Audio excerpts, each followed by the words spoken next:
घने जंगल में जहां सूरज की किरणें पेड़ों की ऊंची शाखाओं से छन कर आती थीं, वहां शेरों का एक गौरवशाली राज्य था, सूर्यमान राज। इस राज्य का राजा था सम्राट वीरांग, अपनी वीरता और न्याय के लिए प्रसिद्ध।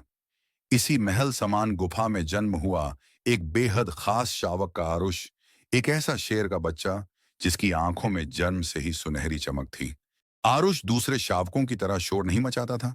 वह शांत, सोचने वाला और थोड़ा डरपोक था। जब बाकी बच्चे दहाड़ने का अभ्यास करते, आरुष बस फुसफुसाता सा हम करता। जंगल के शावक हंसते, ये तो शेर का बच्चा लगता ही नहीं। लेकिन उसकी मां रुद्रिका मुस्कुराकर कहती, जिस शेर की दहाड़ देर से आती है, वो जंगल की किस्मत बदलता है। 2। आरुष की छुपी हुई शक्ति। एक दिन आरुष जंगल के किनारे घूम रहा था। अचानक पेड़ झूमने लगे, हवा तेज और धरती हिलने लगी। जंगल में आतंक मचाने वाला, विशाल शरीर वाला दुष्ट भालू कुर्ताल आ गया था। सभी शेर दूर थे। छोटे शावक भागने लगे। आरुष के सामने दो नन्हे हिरण फंस गए, जो डर से कांप रहे थे। आरुष खुद डर रहा था, लेकिन जब उसने हिरणों की थरथराती आंखें देखीं, उसके भीतर कुछ बदल गया। दिल जोर से धड़कने लगा।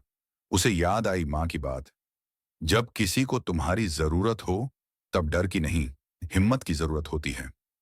3। वह दहाड़ जिसने जंगल हिला दिया, भालू कुर्ताल झपटने ही वाला था।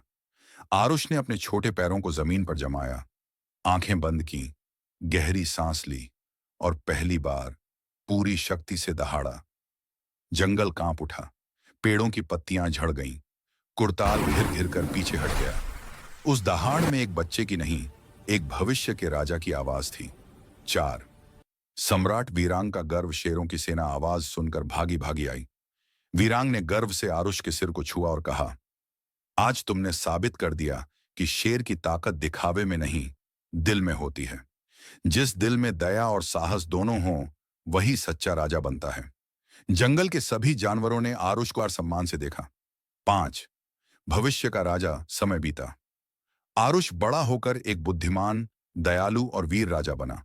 उसकी दहाड़ से बुराई भागती थी और उसकी मुस्कान से जंगल खिल उठता था। वह इतिहास में याद किया गया, वह शेर जो डर के साथ पैदा हुआ था, पर हिम्मत के साथ जिया।